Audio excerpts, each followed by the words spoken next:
The first week of NFL free agency has come and gone. So for today's show, I'm going to dive into my new updated 7-round mock draft, going through each round, what I would make for each selection after the Saints have addressed some of their needs thus far in the offseason. Welcome into Saints Now by Chat Sports. My name is Trace Gerard. Thank you for tuning in. We also got some Saints news around the NFL draft. The NFL has blessed New Orleans. We are getting a 7th-round selection as a comp pick. They're removing one from the Dolphins and the Browns and the Chargers.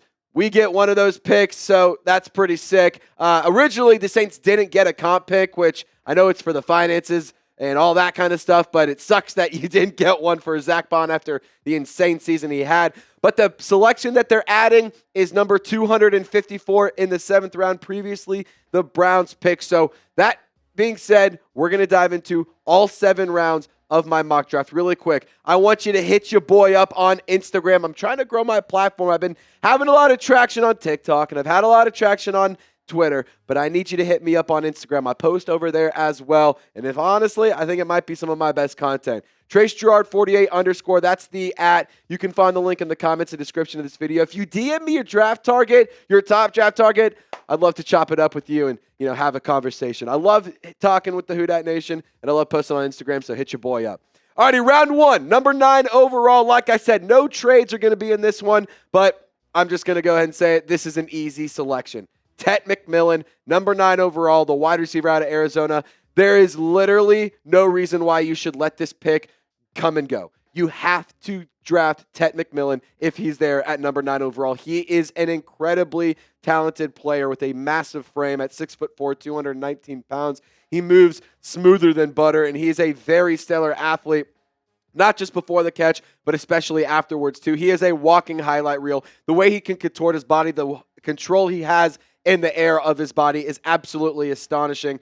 He is exactly what the New Orleans Saints are missing in the wide receiver group, a big-bodied ex-receiver that can be dominant over the middle, that can win those contested catches. Because Rashid Shaheed, Chris Olave, those are great options, but I think that they need a guy like a Tet McMillan, and I feel like he would fulfill the role that Michael Thomas or A.J. Brown fulfills for their teams. Thomas, obviously, for the Saints, but I think Chris Olave could really succeed and really thrive if he has his A.J. Brown. Devontae Smith needed his A.J. Brown to really take it to the next level, and I think that that's exactly what the Saints need as well. In round 2, I went with Shavon Revel, cornerback out of East Carolina. Guys, this is a very, very talented prospect. I know some people may think that this guy is kind of like a who?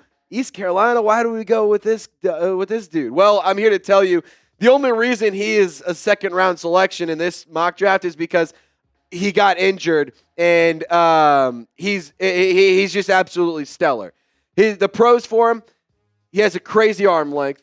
He has very nice speed. He has very good hip fluidity. He is a dog mentally and defensively. That's exactly what you need. In man coverage, he is really, really good. He did miss time because he tore his ACL back in September, but, you can get a little too grabby. Kind of similar to like a Paulson Adebo, where you're going to get a lot of pass breakups. You're going to get a lot of, production on the ball, but, there also is going to be some penalties with that. So risk, reward, that exists in the NFL. This is an offensive-driven league, so, you're going to have some of that with a quality DB like this. But Shavon Revel could be your Paulson Adebo replacement. I mean, look at the production he had in 2023. I know in 2024 it doesn't jump off the screen, but in 3 games played, 2 pass breakups, 2 interceptions, I'd say that's a pretty good ratio at a pretty good clip right there. 54 tackles in 2023, 14 pass breakups, 1 interception, and over the course of his career, 15 pass breakups and 3 picks. I think that this guy would be a really good addition to a cornerback group that, quite frankly, needs to add more talent, and it needs to add more depth, because there's a lot of quality talent in terms of Kool-Aid McKinstry and Alontae Taylor, but you need another guy. Isaac Yiadom, he was signed in free agency. That being said, you need somebody to compete with him to be that starting cornerback. In round 3, I went with Cam Skattebo. This is a pick that I make very regularly on the show because I'm very, very high on this prospect. He's a running back out of Arizona State. He is a big reason why the Sun Devils were able to go and have such a run in the college football playoff. He is a battering ram. He is very, very talented as a ball carrier.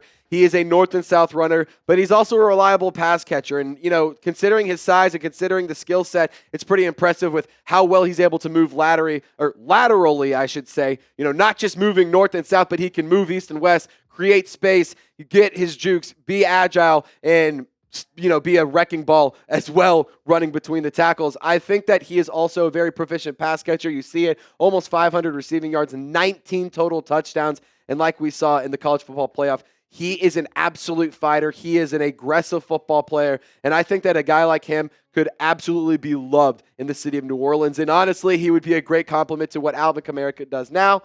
You don't really have a running back, too, because you cut Jamal Williams. Kendre Miller sure is on the roster. You brought back CEH. I understand that those are all things, but you need to have somebody else. I don't think CEH is going to be competing for running back 2 or running back 3. Kendre Miller has not proven to be healthy. You got to address running back, and I think Cam Skattebo is one of my top options personally. Now, if you guys want us to go live for the NFL draft, hit the sub button. We're trying to get live. We're trying to prove to the bosses that we deserve to be live all 3 days. We should be able to go live on day 1, but to solidify that, let's get 40 new subscribers on this video. So if you haven't already, subscribe today. Free Saints content by Saints fans for Saints fans. Hope you guys lock us in, and I hope you guys tune in to another video. Alrighty, we got another pick in round 3. I went with Harold Fannin Jr. This is a little bit heavy on the offense early. I understand that some people are like, why haven't you gone offensive line? Why haven't we addressed, the trenches and stuff? But, with Harold Fannin, I think that he is a perfect complement into an offense that really caters towards the tight end position. I understand bringing back Juwan Johnson is something to consider. That being said, Juwan Johnson is not a true tight end 1, in my opinion. Like, he is a very talented receiver. He puts up decent production, but, you need somebody to be a complement to him. And, Harold Fannin is a do-it-all tight end. He is very, very talented as a pass catcher. He's great after the catch with the ball in his hands. He's effective as a blocker, and he led college football in receptions and receiving yards. That is not a mistake that happens. Harold Fannin, he's a guy that I think would be 100% worth investing in for the New Orleans Saints, because if you have Juwan Johnson, Foster Moreau, and Harold Fannin, that is a very nice tight end group. You also add Dallin Holker into the mix, because remember, Taysom Hill, he's a unicorn. He's not even a real tight end. He is not going to be available until later in the season due to his knee injury. So to kind of round things out on the tight end conversation, just because you brought back Juwan Johnson doesn't mean you shouldn't at least consider adding to the tight end group. Foster Moreau, if you remember, he suffered an injury in the last week of the season. So, I think that adding to the tight end squad is a very, very important need. Just because you brought back Juwan Johnson doesn't mean, it's not a need. In round 4, I went with the defensive tackles, run stopper TJ Sanders out of South Carolina. I was thinking about going edge rusher here. However, with this 3-4 defense, I do think that Carl Granderson, Isaiah Foskey, Chase Young, I think that those are all players that will benefit from the new defensive scheme. And I think that you got to add some more pop in the middle. Now, you do have Brian Brzee, you do have Christian Boyd, but I do think when it comes to the defensive line, you also need to add more talent and young talent in the inside. You did trade for Devon Godshaw. That is, really, really nice. I think that this is a player that you can learn from, Devon Godshaw.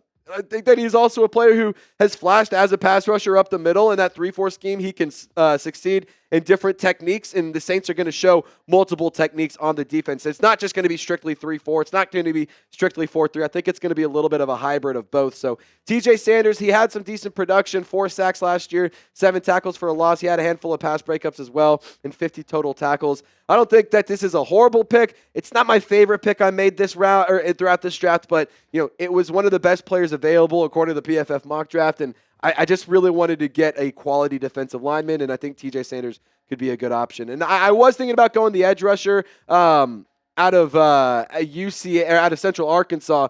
Mike Green? No, Mike Green's the guy out of Marshall. I was thinking about going with the guy out of Central Arkansas, but FCS. I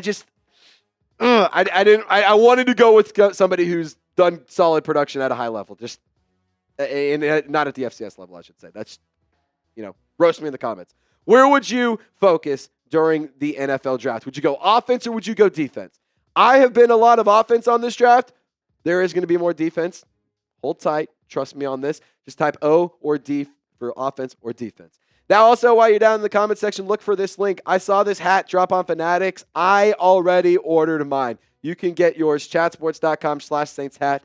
It is so sick. It's khaki. It's going to match with everything. It's going to look good if you're trying to dress it up, trying to dress it down. You got an important date, fellas. You want to rock this at a tailgate. You want to go to a game. You have a watch party.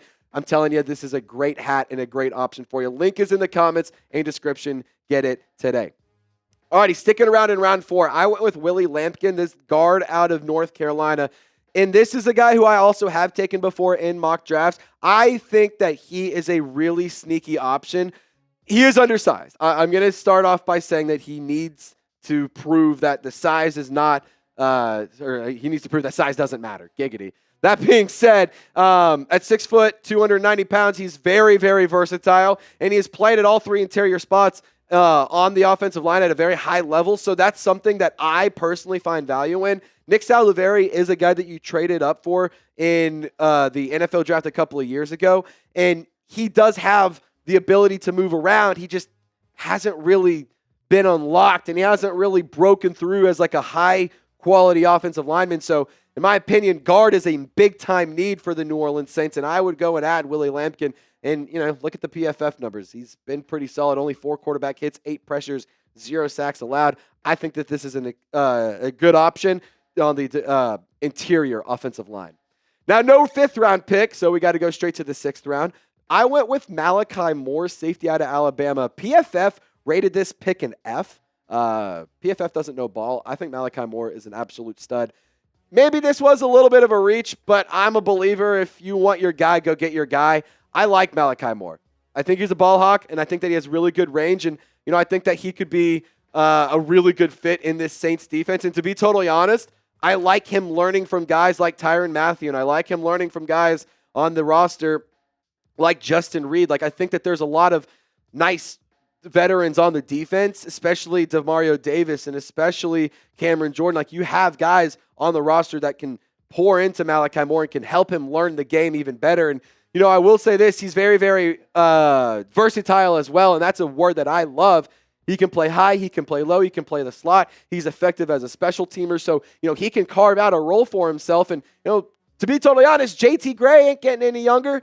Maybe he could be your JT Gray replacement over time. He is a little bit more effective in coverage. He's solid as a run stopper, but he is also a secure tackler. You can see the production right there. He has good awareness. I think this is a good option, and I think that the Saints should definitely consider Malachi Moore. Now, a name that you guys haven't heard about, I'm going to put you on him, Joey Hobart. He is absolutely worth a 7th-round selection. I already tweeted out some highlights. If you haven't seen him, go check it out on Twitter, TraceGerard48 on X. The link is also in the comments and description, just like my Instagram.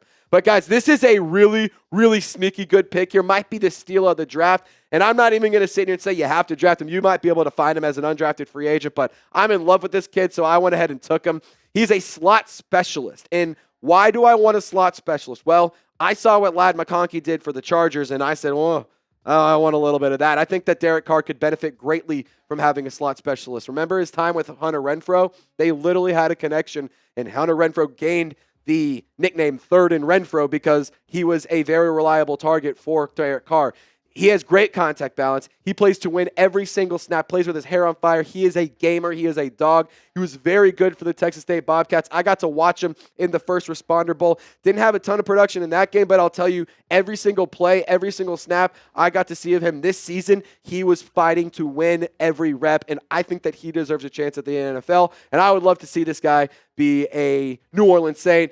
This one's from my mom and my dad. Eat 'em up, cats. Alrighty, so round 7, 254, I went with Rocket Sanders, a.k.a. Raheem Sanders, the running back out of South Carolina. And again, why the hell did I go with 2 running backs? Well, the running back position, in my opinion, it's getting a little bit of a revamp, and it's getting a little bit of a, comeback story, honestly. I mean, Raheem Sanders could be an awesome selection. He could be a really good addition to the offense, and I've said it before, I'll say it again. I just don't love the depth at the running back group. Alvin Kamara is not going to get any younger. And sure, I think he can still play at a high level, but, we have to think about the future as well. We can't think about just today.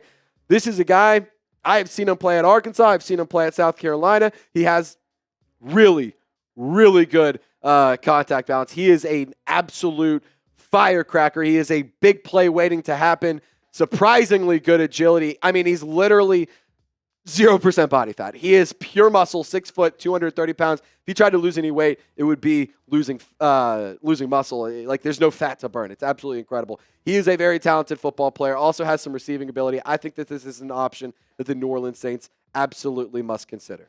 All right, so this is my new mock draft. I want you to let me know what you guys think about it in the comment section. Grade it A, B, C, D, or F down below. I can't wait to hear what you guys have to say. Roast me in the comments. Tell me you like it. I don't really care. I just want to hear from you. And if you made it to the end of the video, I just got to say thank you so much. I encourage you to drop a like on today's video. It really helps us out and finds more Saints fans, and it helps you find our videos in the future. And also helps me get my dog a new toy. So help your boy out. Like this video. Y'all stay golden, and we'll see you next time.